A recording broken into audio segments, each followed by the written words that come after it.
Hey guys and gals on YouTube, how y'all doing? Should have shaved, but went out to do a little bit of cleaning today. I already cleaned this one up.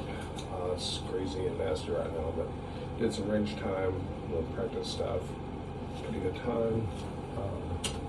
But on this video, I want to do some cleaning on the handguns because I wanted to show something or talk about something. Always talking, right? Okay, first of all, got my dad's old Model 10 out. It's got the combat grips with the diamond cut grips. Let's do a drop it there. Empty cylinder, obviously empty chamber. Diamond grips. I believe he said he'd paid $41 or $45 for this at Truck and Gun Shop many years ago. Obviously that doesn't mean a lot anymore. It's been gone for years. But here I am talking into the trash can, which is where I spray the CLP so I don't get over everything. Using a brush. Cleaning the face. Down here. I have childhood memories. My dad using 3-in-1 oil to clean this gun with. I bought an 8mm German Mauser, World War II issue, from the same shop for $35. So, those were the prices, eh? Shouldn't be too dirty, but lead heads are notorious. There we are. Here where the camera lens is. The camera bump, as we say. Using an iPad to film this. So I got it like in selfie mode. I know I need to do something for the volumes and for the sound. That was literally just a handful of shells cut in. I mean, I don't really track how many rounds has gone down range on this old girl. Anyone knows. I believe Dusty told my dad that it was a police department turn-in, I think, but I don't see a police department markings on it. And the revolvers I have that were police department guns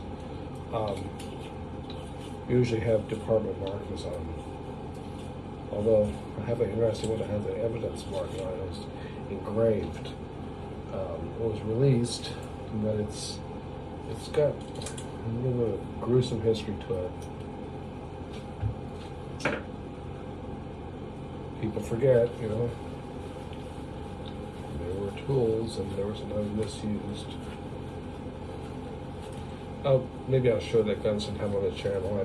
I'm sure I've shown it in the background. I don't know if I ever showed the detail that makes it a bit ominous looking, but 38 Special Model 10. I promise I'll do a better job of cleaning it. Did I say off camera? I did not say off camera, because I mean right now. Lead heads is what I was shooting here, just old 158 grain, round, soft points, or lead heads. I used to really like to shoot semi-wad cutters a lot, and even full wad cutters in my 38. And you probably said, some people are going to say, you still have it. Other people will say, yeah, then sure. And which one is that of all the dozens you've shown? It's that one World War II British model, which is not even a 38 Special. It is, in fact, is actually a 38, literally a 38 Smith & Wesson. It was cold today, so let's do a little CLP down in the guts.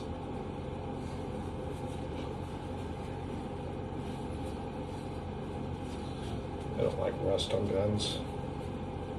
Don't like rust on cars either, for that matter. Smith & Wesson bright blue is amazing, but this has been re-blued because it was always just that beater gun. Wasn't anything special back in those days. Literally, I mean, I think essentially This was the era that you might have kept this in a toolbox in your truck or up under the seats, glove box, wherever. Should be fine for like a nightstand gun. But there it is. Drop and clear one last time. I'm not going to dry fire it, but crisp. No rotation. Alright. Now, let's get to the problem child of the day. Glock 40, Model 40, 10 millimeter.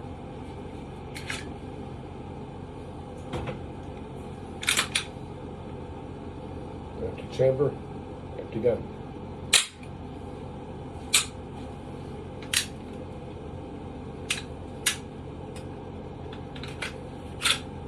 We had multiple failed feeds with this sight today. Rounds would strip off and they would nose in on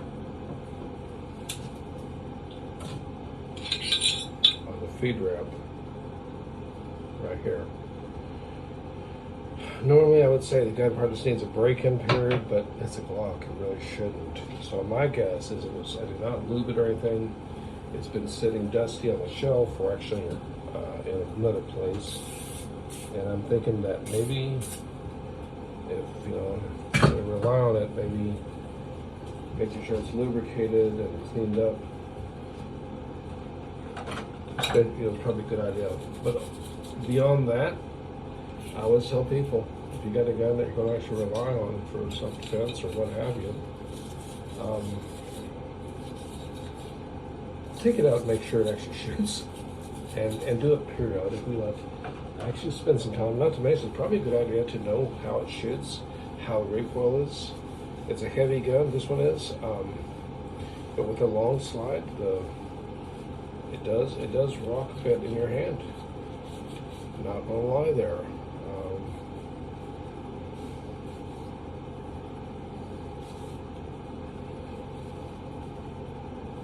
But yeah, I don't know if that was a lip press issue on my part, or what the deal was.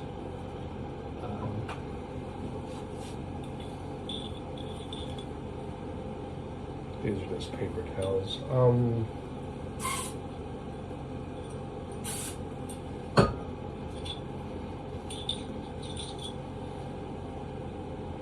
It's not particularly dirty.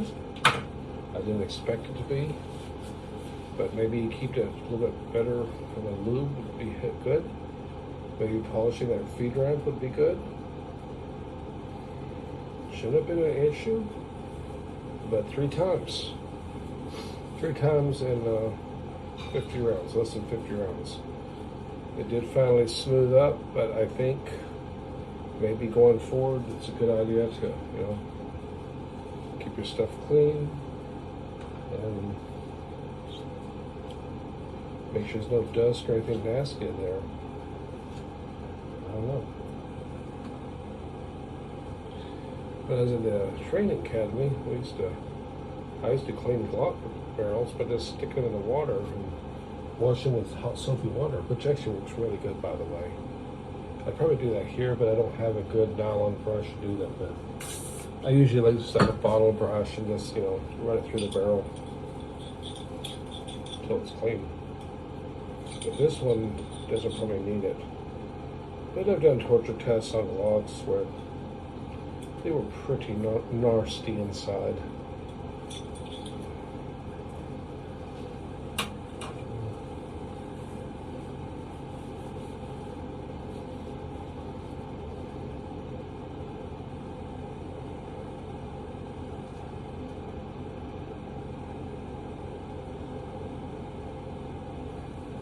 Pretty good, huh?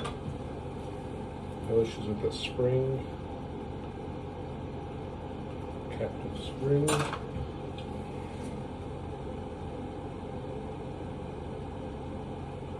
See some contact marks here, but I don't know what that's from. This gun was purchased new back in 2016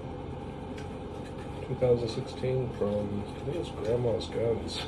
Used to be on down the road, but they moved. They're still business, so that's cool.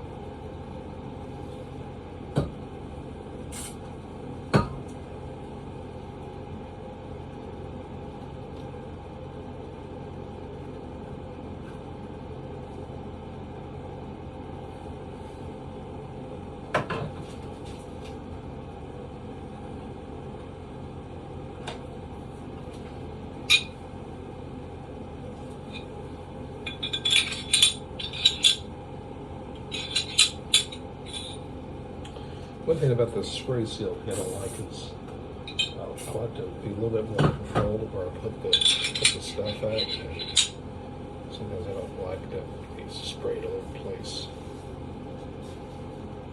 But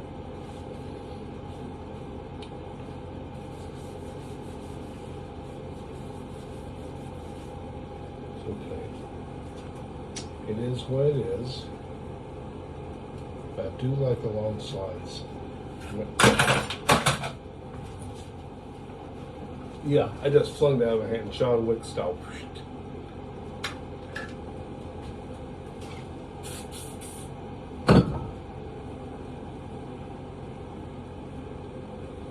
But, yeah, I don't know.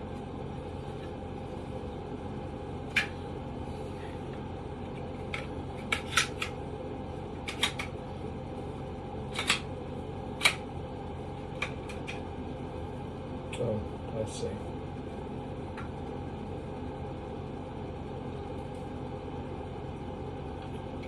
I don't know. I know one thing, the newer Glocks, unless that tries to cock on itself, it'll mess up your reassembly a bit. Clean this gunk off.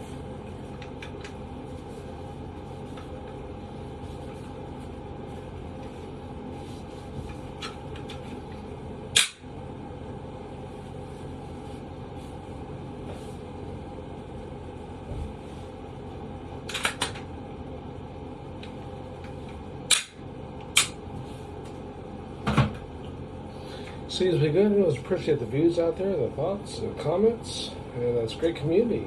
Let me know if you ever had any problems with that. So was this just a little bit of maybe a dry gun issue with the misfeeds? The type of ammo used was a truncated comes from Field E. So maybe that's my issue. The only changes on the gun is this right here. This has been added. I notice the hard aluminum back here seems to affect the trigger control a little bit, but that could just be in my world. Hey, let me know if you've had that problem or whether it's really a problem or not. Till next time, y'all stay safe. Ciao.